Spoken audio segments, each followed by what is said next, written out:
Hey nerds, it's me, Dorks, the Persian nobody knows. Some of you are furries, and some of you have probably thought, I want to be my persona. Actually, none of you would want to be your persona for a number of reasons. And no, I'm not putting you in real life scenarios where everybody would freak out because there's a 50-foot dragon in their neighborhood. I'm just gonna stick it to the bare basics of you're at your normal height, weight, etc. Nobody cares about what you look like. And I know there's so many furry species, so we're just gonna do 5 at a time. And yeah. Let's start off with the classic one, the wolf. Okay, so we all know wolves are some of the most common Fursona species. I mean, it makes sense. They're ancestors of dogs, they're cute, they're silly, and they shed a lot of fur. Yeah, unless you want to go to the barber every single week, you're gonna be leaving clumps of fur all over the place. And no, I'm not talking about some strands of hair, I'm talking about clumps, like actual clumps and clumps of it.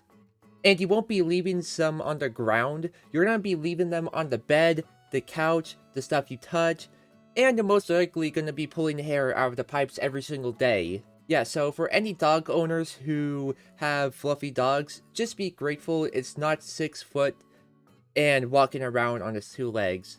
Or you could just cheat and be one of those Mexican hairless dogs. I'm not even gonna try to pronounce that. And no, this doesn't discount for wolves, this also extends to dogs as well. Now on to... You wouldn't be able to wash yourself. Unless you are willing to lick yourself everywhere, which I know sounds disgusting. Washing yourself in a shower or a bath is gonna feel so weird and uncomfortable. You ever go into a lake or a pool with your clothes on and you come out and your clothes feel heavy because of the water? That's basically what cats feel like whenever they get their fur all wet. This is due to the cat fur not being as good as dog fur when it comes to drying off and getting rid of the water. And also, not to mention that since you wouldn't be able to wash yourself with a bath or a shower, you're gonna be having to lick yourself, and of course, you're gonna have to be coughing up hairballs all over the place, all the time.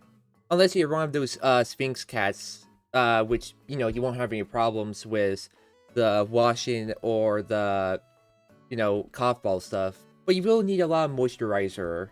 Next up are fox.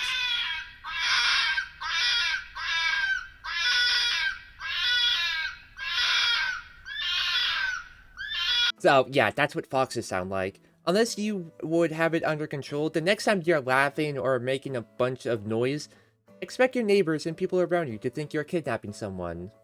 Next up, birds. You're flying, everything is great, but there's one small issue. In order for birds to fly, they have hollow bones, which allows them to get off the ground much easier due to their air sacs. So when birds' bones break, they shatter and splinter instead of breaking cleanly.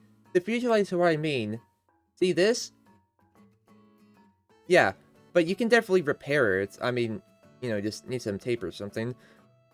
Now you see this? Doesn't also help that they are also brittle as a side effect. So if you don't want to have the risk of having your arm completely broken, just don't be a bird and take the plane like everybody else. Finally, squirrels. Yeah, I know, this is a very uncommon species, but hear me out. For the most part, they're pretty cool animals. They have really nothing going on wrong with them except for one thing, their teeth. Unlike most animals, rodents have a unique ability where their teeth can regenerate if it's damaged or chipped, which allows them to chew through hard objects without the fear of actually losing their teeth. Now, if the squirrel isn't able to use their teeth or grind them down, they will keep growing, and growing, and growing. Literally no limit. And if this happens, it can end up hurting the squirrel. Though this one is more simple since all you would have to do is just keep using your teeth over and over again. But just the thought of that and reminding yourself to chew on hard objects will definitely be a nuisance. Also, you guys have caused a lot of power outages, so shame on you for that. Well, that covers 5 Fursona species. Let me know what you guys think, and let me know what you guys would like to see in the future.